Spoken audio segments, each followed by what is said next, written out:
शिकारी कितना भी बड़ा शातिर क्यों ना हो जाए, लेकिन कभी कभी अपने बनाए फंदे में फंस ही जाता है। गौर से देखिए, ये मजलूम महिला है जिसका शौहर दिनांक 22/1/2026 को दुनिया को अलविदा कह जाता है। जवान उम्र में पति का दुनिया से चले जाना एक विवाहिता के लिए किसी सदमे से कम नहीं था। पति का भरी जवानी से रुखसत होना, बेवा पर 2 बच्चों की एकदम जिम्मेदारी का बोझ आ जाना किसी बड़े सदमे से कम नहीं है। बता दें, ये रोती बिलखती रजिया है जिसका पति इसरार सूरत में काम करता था। अचानक 22/1/2026 को हार्ट अटैक के चक्कर में इसरार की मौत हो जाती है। मिट्टी को बाय रोड एम्बुलेंस से अलीगढ़ लाया जाता है। 24/1/2026 को इसरार को सुपुर्दे खाक किया जाता है। इसरार की बेवा रजिया इस्लामिक रूल के मुताबिक 4 महीने 10 दिन की इद्दत में बैठ जाती है। अब शुरू होता है ससुराल वालों का आतंक। बता दें, इसरार होनहार लड़का था। उसने अपनी कमाई से 2 मकान अपने नाम कराए थे और सूरत में बड़ा कारोबार कर रहा था। बता दें, सूरत में करीब 8 से 10 लाख रुपए का उसका कारोबार था। महीने की इनकम करीब 50,000 रुपए थी। दुनिया की शान शौकत बच्चों के लिए उसने पैदा की थी, लेकिन नाकाराओं के लिए किसी की मेहनत की कमाई को हड़पना एक नापाक सपना ही होता है। जेठ इकबाल जो घर में दादागिरी के दम पर अपना साम्राज्य कायम करना चाहता था। सास जिसका जवान बेटा दुनिया छोड़ गया, उसके गम का क्या आलम होना चाहिए। लेकिन वो भी नशे में चूर होकर अपने मरहूम बेटे की बेवा को परेशान करने में लग जाती है। बाकी देवर ननंद, वही ननंद के लड़के एक सक्रिय हो जाते हैं। अब जो जायदाद मरहूम इसरार की है, उस पर कैसे हाथ साफ करा जाए। पहले हिंदी फिल्मी अंदाज में निहत्ती अकेली बेवा रजिया को टॉर्चर करना शुरू किया जाता है। वहीं उसको डरा धमका कर उसकी सोने चांदी की चीजें छीन ली जाती है। जालिमों का जुल्म इतना, 2 बच्चों के वास्ते चाय पीने के लिए 10 रुपए की दूध की थैली ही मुहैया होती है। सुबह शाम बस जुल्म, मकानों को हमारे नाम लिखने के लिए इकरारनामा लिख दे।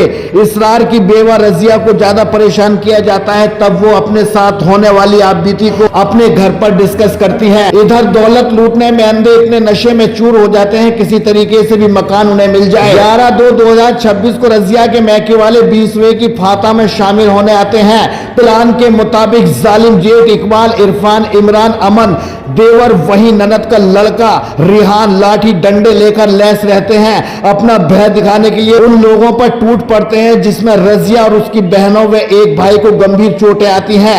ये वीडियो बेवा रजिया के जालिम ससुराल वालों की गाथा को बयान कर रहा है। इस तरीके से जालिम एक बेवा के घर वालों के साथ बेरहमी से मारपीट करके उन्हें घर से बाहर निकाल रहे हैं। अगर पुलिस मौके पे नहीं पहुंचती तो ये कमीने किसी की भी जान लेने में कोई गुरेज नहीं करते। इन्होंने इद्दत में बैठी बेवा व उसके घर वालों को मारपीट कर घर से बाहर कर दिया। थाना बन्ना देवी पुलिस ने रजिया सहित 4 लोगों का मेडिकल परीक्षण जिला मलखान सिंह अस्पताल में कराया।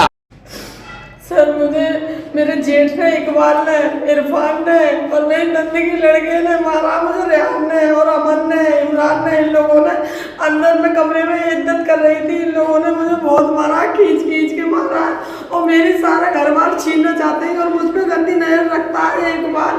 मुझे इंसाफ दिलवाइए सर। जिस दिन 20वां था उस रात को इकबाल आया था और मुझसे बदतमीजी कर रहा था, गाली गलौज कर रहा था। ये कह रहा था मुझसे कि तू जैसे मैं कहूँगा वैसे ही चलेगी और मुझसे ऊपर जाएगी तो तुझमें गोली मार दूंगा मैं। मुझे डराते थे, धमकाते थे। सर, ये इकबाल मेरा जेठ था।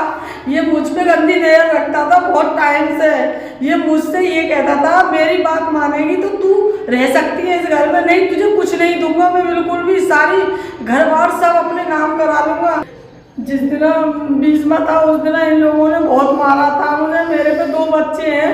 अब ये बताइए मैं अपने बच्चों को लेके कहाँ जाऊँगी? मैं अपने बच्चों के और साथ में आत्महत्या कर लूँ? मुझे इंसाफ दिलवाइए सर, मैं इतनी गुजारिश करती हूँ आपसे, मुझे इंसाफ दिलवाइए। ये मेरी नंदों ने भी मुझे पहले मार चुकी हैं। डेट होने से 2 दिन पहले बाद मारा था मुझे। डेट होने के 2 दिन बाद मैं इद्दत में थी। मेरी नंदों ने और मेरी सास ने मुझे सर इंसाफ दिलवाइए और मैं अपने बच्चों को, अगर तुमने मुझे इंसाफ नहीं दिलवाया तो मैं आत्महत्या कर लूँगी अपने बच्चों को लेके। सर, मुझे इंसाफ दिलवाइए। मुझे सारी चीज़ वस्तु ले ली इन लोगों ने। मुझे घर से खींच खींच के निकाला, मुझे पुलिस वाले घर से निकाल। अब बताइए मैं कहाँ जाऊँ अपने बच्चों को लेके? मेरे पति ने जो मेरा घर बनाया वो वही सहारा मेरा, वो भी ये लोग छीनना चाहते हैं। मैं तो अपने और किसी चीज़ में से हिस्सा नहीं मांग रही। मैं अपना जो मेरा बना के गए हैं वही मांग रही हूँ। बेवा रजिया चाहती है उसको ससुराल की विरासत में, उसे कुछ नहीं चाहिए। जो उसके पति ने खुद अपनी मेहनत की कमाई से खरीदा है उसे लेने की वो हकदार है। 2 बच्चे, उनका लालन पालन कैसे होगा? सूरत में मरहूम इसरार का लाखों का कारोबार था जिस पर ये जालिम राज करना चाहते हैं। क्या ये बेवा और उसके बच्चों का हक नहीं है? थाना बन्ना देवी पुलिस ने पूरे प्रकरण की करीब 10 दिन जांच करने के बाद थाना बन्ना देवी में 21/2/2026 को मुकदमा अपराध संख्या 171/2026 BNS धारा 152/2 352 351/2 वहीं छेड़खानी जैसी गंभीर धारा 74 में इकबाल, जेठ इरफान, इमरान, अमन, देवर वहीं ननद का लड़का रिहान पर दर्ज किया है और होना भी चाहिए। बता दें, प्रेशर बनाने के लिए जेठ इकबाल ने एक फटुए चैनल के पत्रकार को बुलाकर मनगढ़ंत कहानी चलवाई है जो टाई फिश साबित हुई। सुनो जालिमों, सच्चाई छुप नहीं सकती बनावट के उसूलों से, कभी खुशबू आ नहीं सकती कागज के फूलों से। जो उसके पति का खरीदा हुआ मकान है तुम कभी उसे छीन नहीं सकते। अगर बेवा को हाई कोर्ट या सुप्रीम कोर्ट तक भी जाना पड़े तो वो जाएगी। तुम बेवा और उसके बच्चों का हक नहीं मार सकते। तुम किसी भी साजिश को रच लो, होना वही है जो रब चाहेगा। फिलहाल मुकदमे की विवेचना ITI चौकी इंचार्ज मनीष कर रहे हैं। सच्चाई सामने है, जो मरहूम शौहर है उसकी संपत्ति उसके बच्चों की व उसकी बेवा की होती है, ये कानून कहता है और यही इस्लाम भी कहता है। दादागिरी तुमने घर में शेर बनकर मजलूमों पर दिखाई है, कहीं ऐसा ना हो कोई सवा शेर बनकर तुम्हारे घमंड की देही को बराबर कर दे। औरतों पर हाथ चलाए थे नामर्दों, मर्दों से हाथ आजमाओ। कानून क्या है वो बताएगा तुम्हें, जिसे तुम जबरन अपनी मनगढ़ंत कहानी में घसीटना चाहते हो। फिलहाल 5 लोगों पर मुकदमा दर्ज हो चुका है। आगे क्या कार्रवाई होगी दिखाएंगे अगली खबर में। अलीगढ़ से सहयोगी अजहर नवाब के साथ चीफ एडिटर शाहिद रजा की रिपोर्ट, इंडिया सर्च न्यूज के लिए।